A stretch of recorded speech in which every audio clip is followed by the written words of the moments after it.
GB ના જીતુભાઈને કદાચ આ યુટ્યુબ નો વિડીયો જોવાથી કઈ ખબર પડતી હોય તો જરા જલ્દી મને મીટર આપે એવી આશા રાખી શકું. પછી મીટર કાઢી ગયા? પછી કાઢી ગયા તો રાત્રે. ત્યારે કેમ કાઢી ગયા તમને કોઈ જણા? હું પોતે ખેડૂત છું અને જે લોકો વાંધો અરજી મૂક્યું છે તે લોકો આ એમાં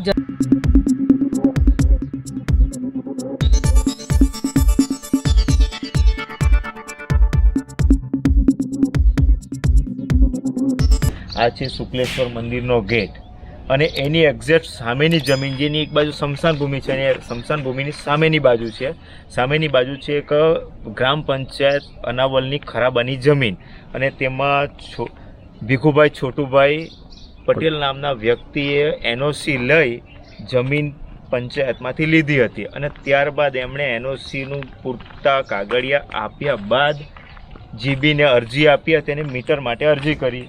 જીબી ટૂંક સમયમાં મીટર પણ મૂકી ગયું, પણ કોઈક કારણસર કે અંદરો અંદર કોઈક એમના વિવાદ કે પછી કોઈક રાજકારણના દબાણ અર્થે મીટર પાછું રાતોરાત અહીંથી કાઢી જવામાં આવ્યું અને કહેવામાં આવ્યું છે કે આ જમીન શુક્લેશ્વર ટ્રસ્ટના મંદિરની આવે છે, પણ આરટીઆઈમાં જ્યારે રજૂ કર્યા કાગળિયા ત્યારે આ જમીન ખરેખર ગ્રામ પંચાયતની જ નીકળી અને ગ્રામ પંચાયતની એનઓસી હોવા બાદ પણ મીટર અહીંથી ઉપાડી ગયા અને તે પણ કેવી રીતે ચોરી કરી ગયા. જીબીવાળા ચોરી કરી ગયા કે એમણે કોઈ પણ નોટિસ આપી નથી અને મીટર અહીંથી કાઢી જવામાં આવ્યું.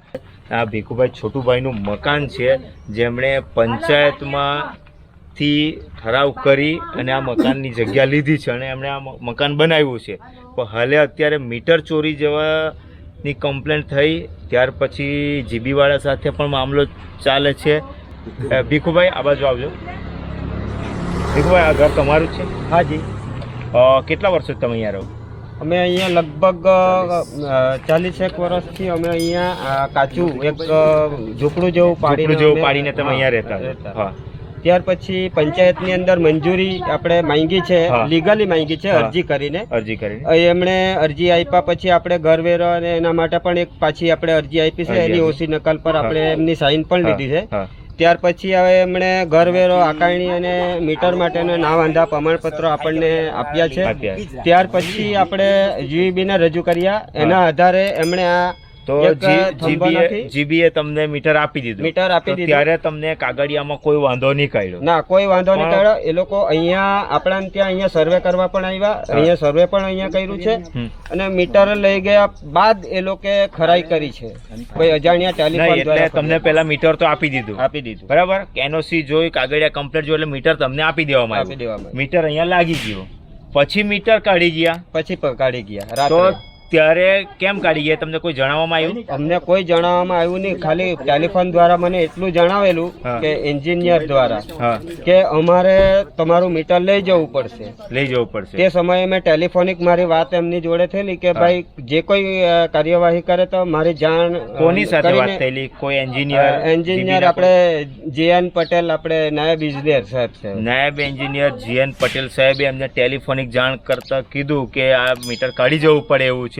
તો એના માટે કોઈ જ કારણ તમને જણાવ્યું નહીં? ના, કોઈ કારણ ખાલી અમારે મીટર લઈ જવું પડશે, ઉપરથી દબાણ છે એવું અમને જણાવવામાં. તો તમે હાજરમાં હતા ને મીટર કાઢી ગયેલા? ના, રાત્રે કાઢી ગયા છે. અમને કોઈ લેખિત કે મૌખિક કે ટેલિફોનિક જાણ નથી થઈ.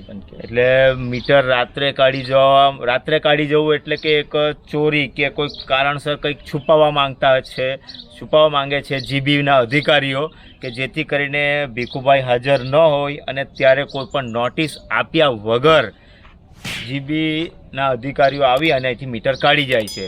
ને ભીખુભાઈનું કહેવું છે કે કોઈક રાજકારણી કે કોઈક હોદ્દેદાર વ્યક્તિના દબાણ હેઠળ આ મીટર અહીંથી કાઢી જવામાં આવ્યું છે.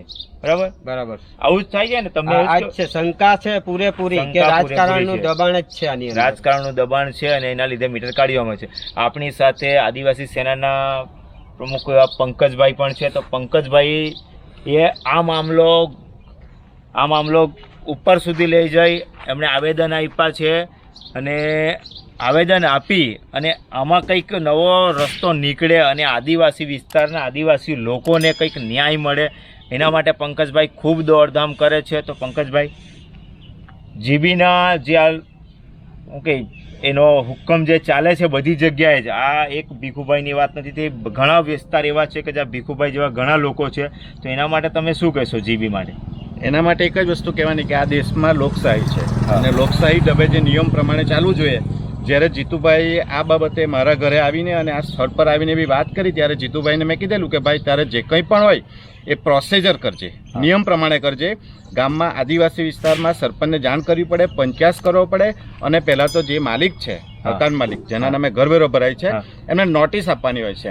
એ નોટિસ એમણે 19 તારીખે રાત્રે કાઢી ગયા બાદ 21 તારીખે આપી છે અને રદ થયાની નોટિસ પણ 26 તારીખે આપી છે કે જે દરેક બંને પગલાં ખોટી રીતે કર્યા છે અને એકદમ મનસ્વી રીતે વહીવટ કર્યો છે.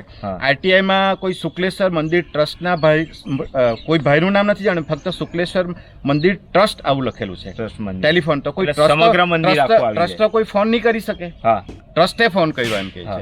તો તેનું નામ હોવું જોઈએ. કોઈ બી વસ્તુમાં કોઈ ફરિયાદ વગર તમે કોઈ કાર્યવાહી નહીં કરી શકો. આ કેસમાં ફરિયાદ લેખિતમાં કોઈ લીધી જ નથી અને લેખિતમાં ફરિયાદ લીધા વગર સીધી કાર્યવાહી કરી છે. સીધી કાર્યવાહી સદંતર રીતે એ પોતાનો મનસ્વી હિટલરશાહી ચલાવી છે અને મનસ્વી અને અત્યંત બિનજવાબદાર માણસ છે કે જે આ એક જ કેસ નથી, બીજા પણ અન્ય કેસ બનેલા છે કે જેમાં એને કાયદા વ્યવસ્થાને પાલન કર્યા વગર સંપૂર્ણપણે ખોટી રીતે વહીવટ કરે છે, પોતાની મનમાની કરે છે. એકચ્યુઅલી આવા અધિકારીને આવા હોદ્દા પર રહેવાનો અધિકાર જ નથી.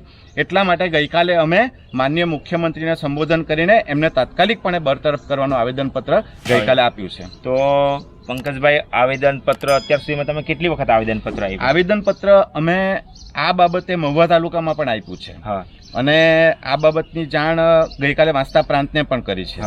જે 2-4 દિવસથી તમે ન્યૂઝમાં સાંભળી રહ્યા છો કે જીબીના આકરા વલણની સામે અત્યારે આવેદનપત્ર અપાઈ રહ્યા છે, જે આદિવાસી સેનાના પ્રમુખ પંકજ પટેલ દ્વારા આવેદનપત્ર અપાઈ રહ્યા છે અને એમાં કલ્પનાબેન કરીને નામનો ઉલ્લેખ થાય છે. અને કલ્પનાબેન જે છે એ દોલદા ગામના છે અને એમણે જે ઘર માટે વીજળીની એપ્લાય કરી હતી અને એ વીજળી દક્ષિણ ગુજરાત વીજ કંપની એમને વીજળી પ્રોવાઈડ કરતી નથી અને મીટર પણ આપતું નથી. એમના કાગળિયા સંપૂર્ણ હોવા છતાં જે આમનું આ ઘર છે, આ મકાન છે, જે આ પરિસ્થિતિમાં રહે છે, હજુ સુધી એમને વીજળી પ્રોવાઈડ કરવામાં આવી નથી. અને જ્યારે પણ વીજળીની માંગણી કરે છે તો ત્યારે એ લોકો કંઈક ને કંઈક બહાના બતાવે છે. આ વખતેનું બહાનું એવું છે કે એમને કોઈકે વાંધા અરજી આપી છે, એના માટે વીજળી આપતા નથી. તો આ કલ્પનાબેનનું ઘર છે. કલ્પનાબેન, આ બાજુ આવજો. તો કલ્પનાબેન, તમે વીજળી માટે એપ્લાય ક્યારે કર્યું હતું? આ 4 મહિના થઈ ગયા પણ હજુ સુધી લાઈટનો કઈ પત્તો નથી. તો તમે પૈસાની ભર્યા હશે એટલે વીજળી ના, પૈસા તો એમણે જે હું ફર્સ્ટ ટાઈમ જે 48 રૂપિયા ને કઈ 20 પૈસા એવું કઈ ભરવાનું આવે એ પણ મેં ભરી દીધું છે. ત્યાર પછી મને મેસેજ આવ્યો હતો 4820 રૂપિયા ભરવાના, એ બી હું ભરીને આવી છું. પછી કઈક 20 દિવસમાં કઈ કનેક્શન આપવાનું હોય છે તે હજુ સુધી આવ્યું નથી. તમે આ ઘરમાં એકલા જ રહો છો? હા, હું એકલી જ રહું છું. એકલા જ રહો છો.